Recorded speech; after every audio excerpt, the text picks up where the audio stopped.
In the quiet village of Mwanda, Abony was known not just for her beauty, but for the kindness in her heart. She loved to sit under the mango tree with Obesai, the soft-spoken son of a village teacher. They dreamed of a simple life filled with love, laughter, and books.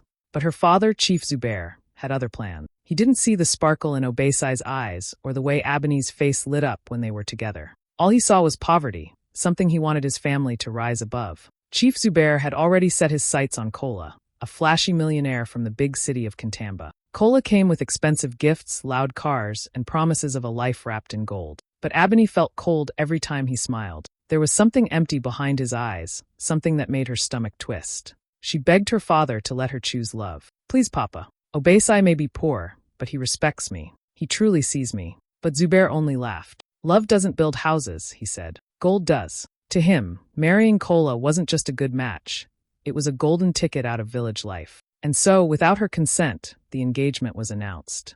Abony's world shattered. Her dreams of a life with Obesai vanished like smoke. She was trapped, dressed in fine clothes, surrounded by riches, but feeling more like a prisoner than a bride. A golden cage built not with bars, but with greed. The sun was just starting to set when Abony packed her small bag. Her hands were shaking, but her heart beat fast with hope. This was the night she and Obesai had planned for weeks, their secret escape. They were going to run far away from Mwanda, away from her father's control, away from the life she never chose. Obesai had promised to wait for her near the old river path, under the giant baobab tree where they first kissed. She wore a plain dress, not the glittering gowns Kola had sent. She didn't want gold or diamonds, just freedom, and the boy who made her feel like she mattered. As she stepped outside, the village was quiet. Too quiet.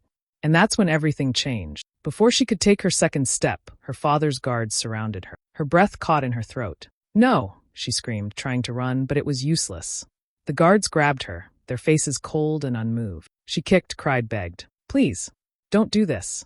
But they dragged her back into the house like she was nothing more than property being returned. At the same time, Obesai waited by the baobab tree, a small smile on his face, holding a worn-out scarf Abony had once left behind. But instead of Abony, the guards found him. They beat him until he could no longer stand, his blood mixing with the dust. "You are no longer welcome in Mwanda," one guard growled. "Leave or die."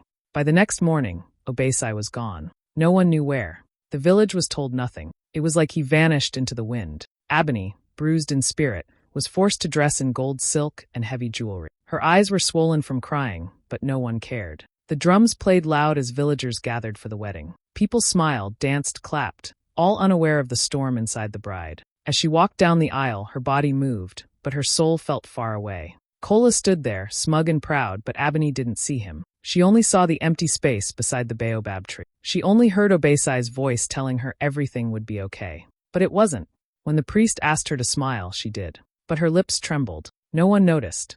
Not even her father, who sat proudly in the front row, beaming like he'd just won a battle. In truth, he had. He had torn apart 2 hearts to fill his own pockets. Abony sat at the altar, hands shaking, eyes blank. Her heart was somewhere far away, broken, bleeding, calling for someone who could no longer answer. That night, under the stars, she lay in a cold bed beside a stranger and whispered one name into the darkness, Obesai. And the wind outside whispered it back.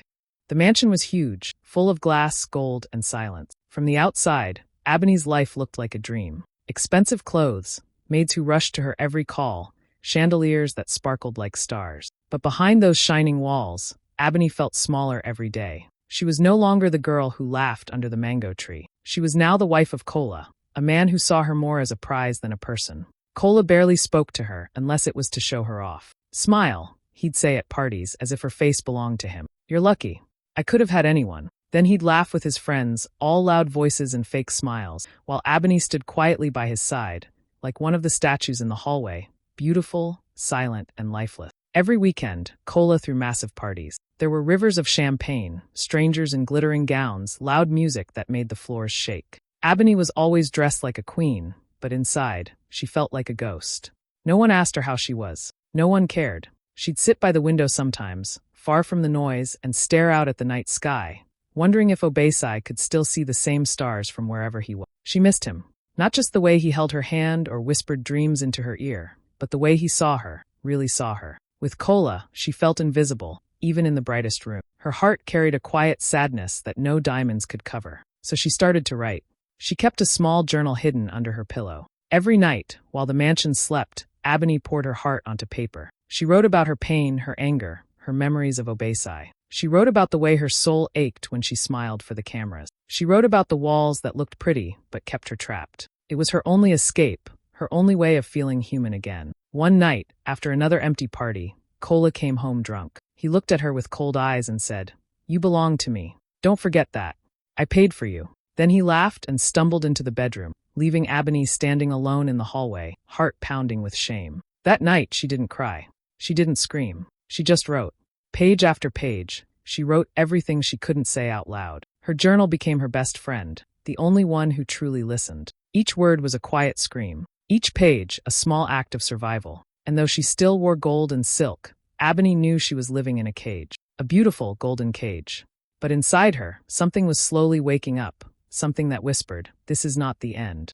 Years passed slowly, like water dripping from a leaking tap, quiet, steady, and impossible to stop. Ebony still lived in the grand mansion, still wore fine clothes, still smiled for the cameras when she had to. But inside, she was fading. Each day felt like a repeat of the one before, with Kola growing colder, and the silence between them stretching like a wall too tall to climb. Then came the news that broke her even more. She could not have children. The doctor's words were gentle, but they hit like thunder. Ebony sat quietly, her fingers gripping the edge of the hospital bed. She didn't cry, not right away. She waited until she was alone in her car, staring at her reflection in the rearview mirror. Then the tears came, soft, steady, endless. When she told Kola, he looked at her with disgust. "Of course," he snapped. "What use are you now?" He didn't even try to comfort her. Instead, he poured himself a drink, slammed the glass down, and walked away. From that moment, he became even more distant, more cruel. He stopped pretending to care. He no longer needed her for parties or appearances. To him, she had failed, and he made sure she felt it. But Ebony didn't disappear. She didn't let the pain swallow her whole. She started visiting a local orphanage, far away from the mansion, where no one called her Madame Kola or whispered about her childless marriage. There, she found something unexpected: joy. The children, especially the little girls, clung to her. They didn't care about gold or gossip. They just wanted stories, hugs, and someone to tell them they mattered. Ebony taught them how to read, how to speak up, how to dream. One girl asked her, "Can someone like me become a doctor?" Ebony smiled through the lump in her throat and said, "You can be anything, my love." Day by day, something began to change in her. The sadness was still there, but now it sat beside something new, a fire. A quiet, burning strength that started deep in her chest. She realized that even if her life had been controlled, even if her love had been stolen, even if her body couldn't give her children, she still had a purpose. She still had a voice.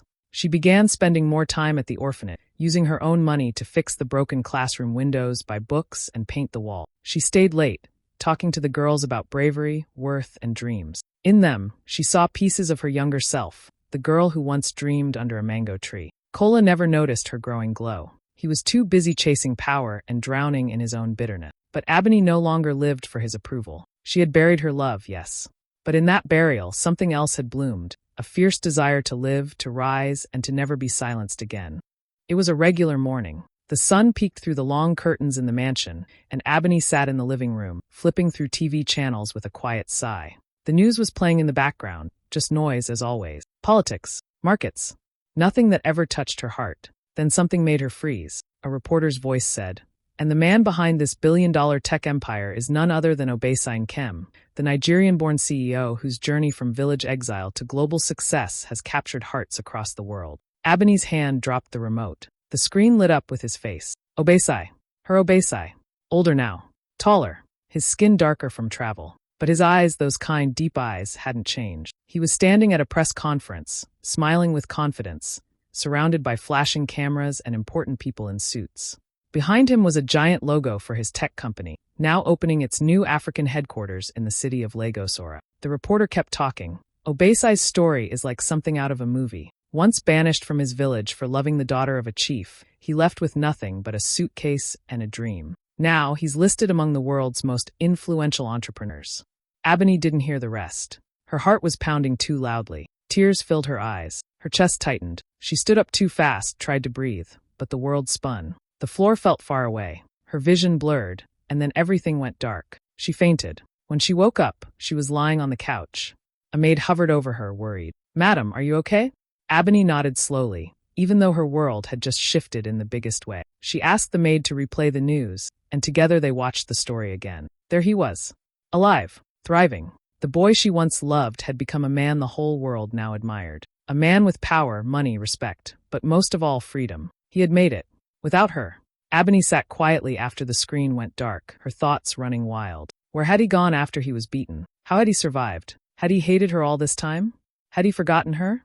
She walked to her bedroom, pulled out her old journal, and flipped to the page where she had last written his name. Her hands shook as she touched the dried ink. For years, she had lived with the pain of losing him, thinking maybe he was gone forever, maybe he had given up. But now he was everywhere, on TV, in newspapers, on the lips of everyone calling him the pride of Nigeria. But he hadn't said her name. Not once.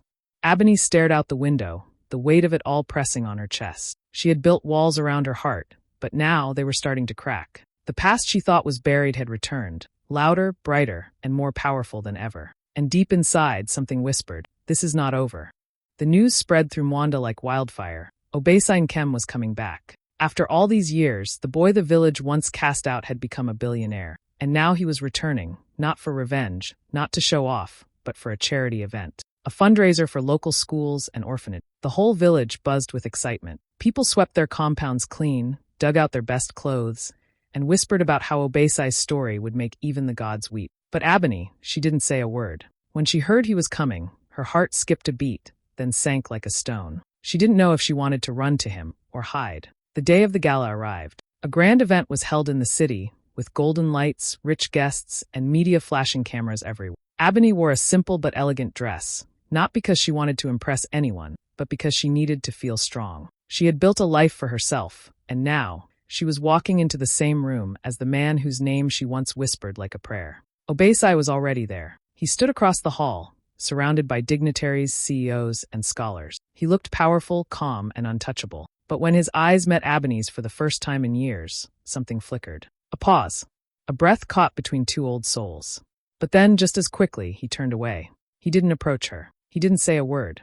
Instead, he handed a large envelope to the event organizer and quietly left the spotlight. Inside the envelope was a check, millions donated directly to the orphanage Ebony ran. No announcement, no speech. Just quiet kindness. Kola, of course, noticed. He always did. He had been watching Obesai all evening, and his jealousy was boiling. He walked up to the microphone, drink in hand, and said with a laugh, "Isn't it funny? A village boy once kicked out, now trying to play savior. Money doesn't change your roots, Obesai. You'll always be a bush boy pretending to be a king." The room went silent. Eyes turned. Ebony's heart dropped. But Obesai didn't flinch. He smiled slightly, calm as ever, then walked over to the organizer again and whispered something. The man nodded and tapped his glass. "Ladies and gentlemen," he announced, "just to clarify, this entire venue, including the land it stands on, is owned by Mr. Obesai Nkem's company. So if anyone's pretending to be a king tonight, it certainly isn't him." Gasps filled the room. Kola's face turned pale. He looked around as if searching for an exit. But the damage was done. Ebony stood frozen, watching Obesai walk away again. No arrogance, no need for applause. Just grace, power, and silence. And deep inside her, something twisted, part pain, part pride. The boy she once loved didn't just survive. He had returned, and he no longer needed to prove anything to anyone. Not even to her.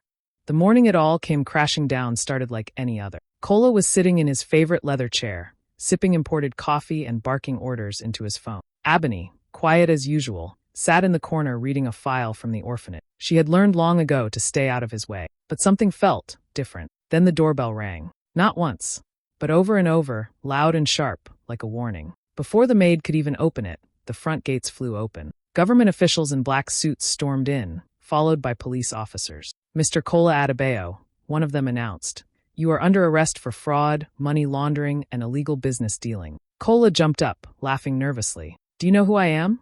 "You must be joking." But no one was laughing. They handed him papers, documents with signatures, transaction trails, emails.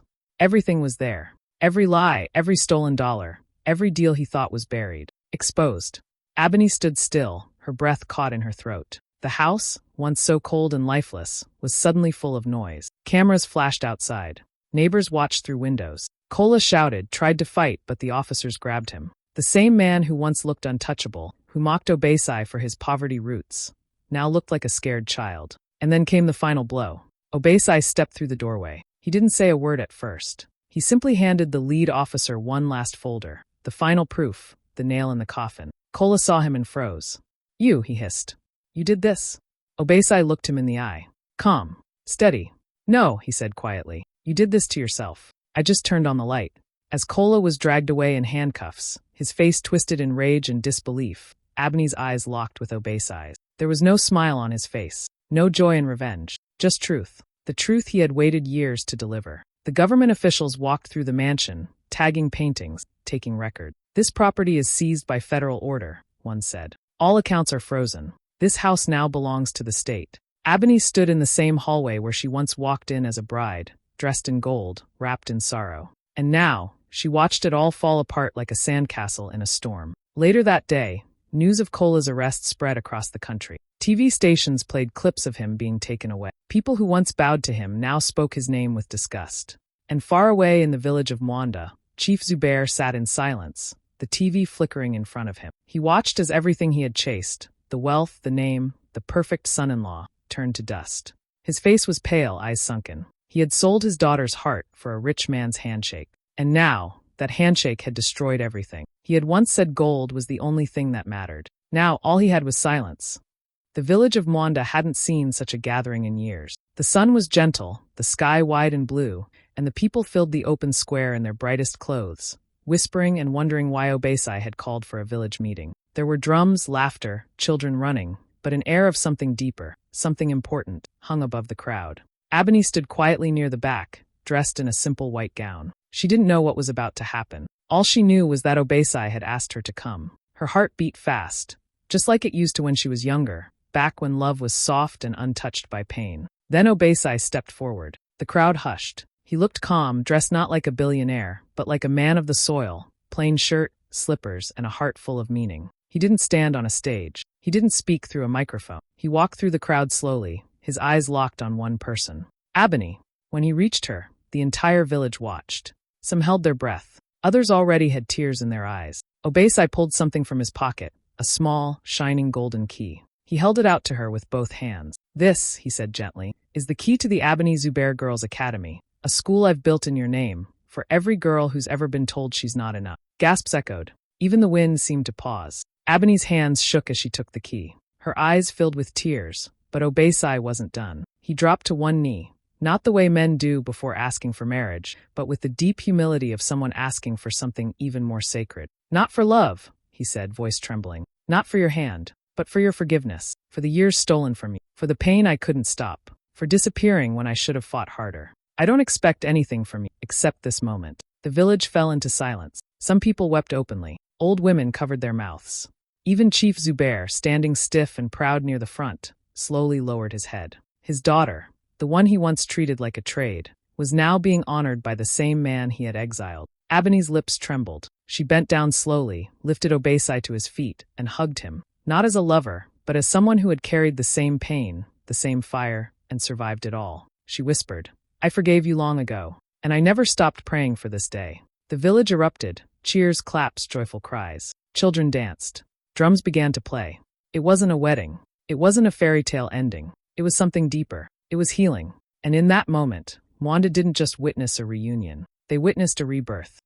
Abney no longer lived behind golden gates or walked on marble floors. But for the first time in her life, she felt free. After everything, the forced marriage, the pain, the silence, the loss, she rose. And not just quietly. She rose loudly, proudly, with purpose burning in her chest like fire. She didn't remarry. She didn't return to a mansion. She didn't follow anyone else's path. She built her own. Using the donation from Obesai and support from new partners who believed in her vision, Abney expanded the Girls' Academy. One school turned into 3, then 5. She visited villages, spoke to parents, sat in classrooms on bare floors, and reminded every young girl that she was enough. Not because of who she'd marry, not because of her beauty, but because of her mind, her courage, her heart.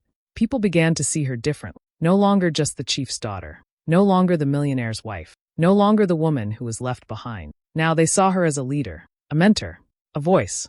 Women came from across the country to hear her speak. Young girls held her hands with tears in their eyes, saying, Because of you, I want to be more. And Abney, with a soft smile, would reply, You already are. Then one day, she stood on a global stage, a women's summit held in New York City. Lights flashed. Cameras rolled. Powerful women from around the world listened as Ebony stepped to the podium in a simple Ankara dress. No diamonds, no makeup-heavy mask, just truth in her eyes. She took a breath and said, "I was once told my value was in who I married. That love didn't matter, that gold mattered more. But I learned the hard way, that my worth isn't in the ring on my finger. It's in what I rise from. I was silenced, traded, broken, but I found my voice again. And now I use it to help others find theirs." The room stood still. Then applause broke out, loud, long, emotional. Some women stood with tears streaming down their faces. Others raised fists. Ebony didn't cry. She stood tall, steady, proud. After the event, global leaders approached her. They wanted to partner with her. They wanted to fund more schools. They wanted to amplify her voice.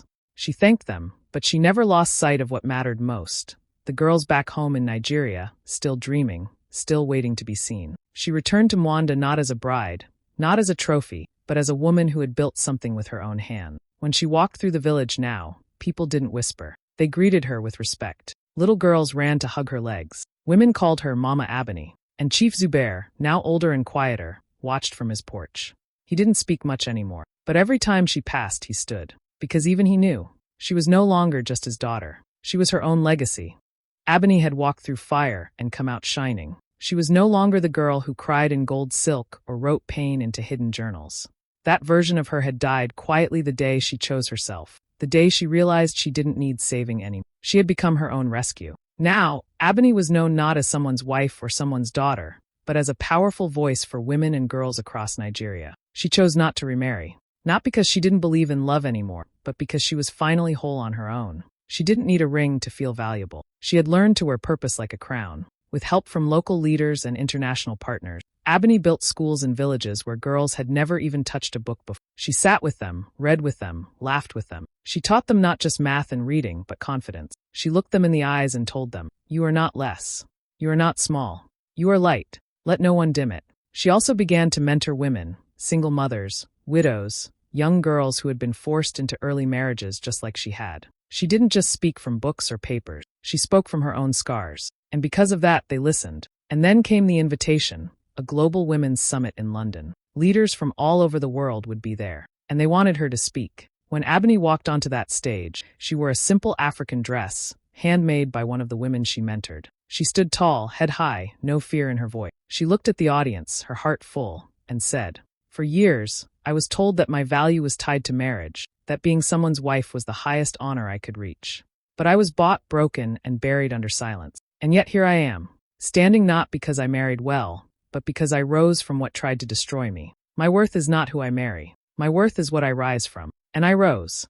The room went silent, then burst into a standing ovation. Some clapped with tears in their eyes. Others shouted her name. Ebony stood strong, not for applause, but for every woman who needed to hear that freedom was possible. When she returned to Mwanda, the streets were lined with women and girls holding flowers, singing her name. Mama Ebony, they called her. The woman who taught us we are enough. Chief Zubair sat in his chair, now old and slower, watching his daughter walk by, leading a crowd not of followers, but of fighters, girls she had turned into leaders. He looked down, then back up again. Pride and regret shared space in his eyes. Ebony didn't look back. She smiled forward, because she was no longer running from her past. She was building futures.